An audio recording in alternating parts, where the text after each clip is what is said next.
You found it. Your home for the best content on your favorite team, the Fighting Tigers of LSU. Do us a favor, subscribe to the channel, leave your comments below, and be sure to smash that like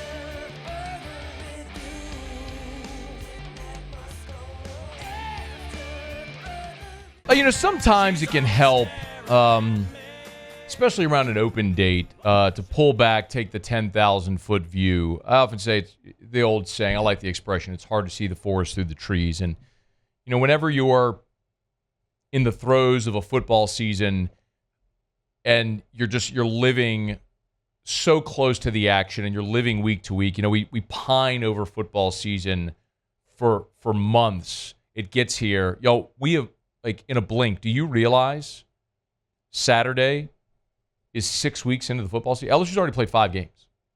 You're almost at the halfway point of the football season. It's insane how quickly it goes, but that's like anything else. If you're a parent, you blink and you're like, where did the last 18 years go? But it happens that quickly because you're living it so closely every day. We seldom take time to step back, take the 10,000-foot view. And so I think, in particular, as we look at this LSU team, we have focused so intently on the nuance that needs to be fixed in order for this team to get where they want to go. What I mean is we have focused a lot on, the safety play has been rough. They got to improve there. They've rotated 6 guys at that position the past couple of weeks to try to figure out who the best guys are going to be. The rushing offense isn't what we thought it was going to be. How are they going to improve without John Emery and what's going very, very nuanced conversation. Which is why sometimes it's helpful to pull back and say, okay, where actually are you? And Yahoo Sports, and again, this is just one publication, but it's an outsider's perspective, not looking at it from deep within the roots of the program. They've pulled out and taken the big picture perspective. They looked at LSU and every SEC team, and they graded each team, each program through the month of September. They gave them a combined grade on what they did on the field and in recruiting, right? And LSU only got 1 commit in September. It was Buddy Mathis, the defensive lineman. But they looked at LSU, and they gave LSU, thank you. They gave LSU an A- on the month of September. I'll quickly read through. After season opening loss to USC in Vegas, LSU's won 4 straight. Although it hasn't always been pretty, especially at South Carolina for long stretches against UCLA. South Alabama could have been a tricky game. Tigers took care of business 42-10. Before a bye week as LSU prepares for Ole Miss in a couple of weeks. Then they mentioned the 1 commitment with Buddy Mathis, and that LSU has the second most 5-stars in 2025 behind only Ohio State, grade A-. Given the LSU program in September, an A-. If you polled LSU fans, I don't think that would be the response. And I'm not sitting here trying to tell you that where the program is or this team is right now, maybe a better way to say it, is where we all hope or fancy they'd be, because you want to be competing for championships. And while LSU's ranked in the top 15 and have everything mathematically still in line for them, it doesn't feel like that a lot of times when we focus and harp on and intently focus on what they have to fix. But, I know this isn't going to help make it feel better, but it's just perspective. Go back to USC. You're in a tie ball game. Well, I guess you were down 3.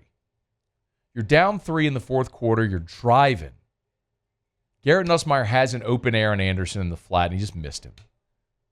Garrett has been so awesome this year. He leads the country in completions. He has been incredible.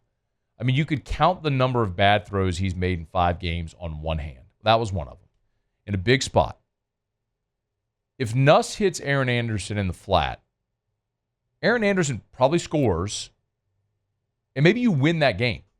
And if you win that game, you're an undefeated top 10 team in the country right now, focusing on everything that's good instead of magnifying the bad. Flip side, look at the Alabama-Georgia game from this past weekend. I mean, Alabama's ranked number 1 in the country right now, despite blowing a 4-touchdown lead on their home field. But because they made the play at the end to win it, the narrative isn't about blowing a 4-touchdown lead on their home field. It's about how incredible Ryan Williams is, and he is incredible. I'm not saying anything like he is amazing. It's Kalen DeBoer in year 1. They're number 1 in the country. They just beat Georgia. That's the narrative. But how close those things are to changing based on the result, where the way it played out doesn't change at all. It's just the result that dictates the narrative around something. Listen, I don't think this LSU team is a championship contender. I'm not saying that. I don't think they're a national championship contender. I don't think they're an SEC championship contender. I don't think this team is good enough on a given day to beat Texas or Georgia. And I think one of those two teams is going to win the league. With respect to Tennessee, I think Tennessee could be in there as well. I think those are the 3 best teams in the league.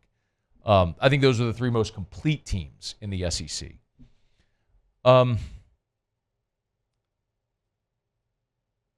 I still think this team has something in it, a day where they do what Kentucky just did, where you put together the right game plan, you play your best game on that given day against a top opponent, and you win.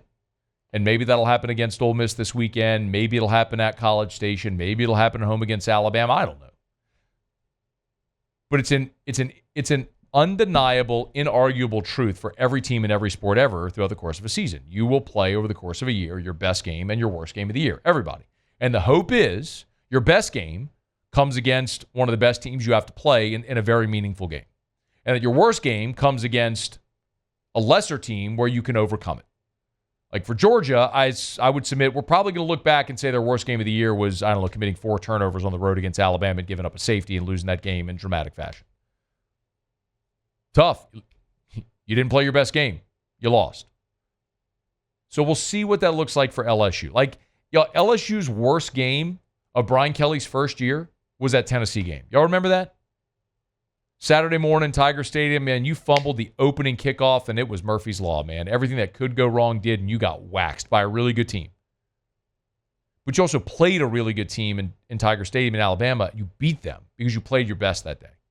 So what's LSU's best going to look like whenever it shows up, and who's it going to show up against, and then what are you playing for by the time you get to November? A lot of that's going to be determined a week from Saturday. But perspective matters, and Yahoo gave an outside perspective. They give LSU's program an A- right now through September. Sometimes it's hard to see the forest through the trees, and it takes someone from the outside to be able to give you that perspective. By the way, Brian Kelly was asked on the Feinbaum show about what he thinks his team is and where his team is as they hit into this first open date. I think now we're at that level of making sure we have the right personnel in place. I think we've seen enough now going into week 6 where we're clear on who we want on the field. Now it's working on some of the deeper level things, some of the technical areas that we want to get better at in terms of, some of our run game, some of the technical areas that we want to be better at in terms of pass rush lanes, how we want to click off working inside out on, some of the mesh routes and things like that. So a lot more technical work this week that we'll spend on that will allow us to get better as we get into SEC play. Hey, thanks so much for watching. Please leave your comments. I love to interact, and be sure to hit the red subscribe button below.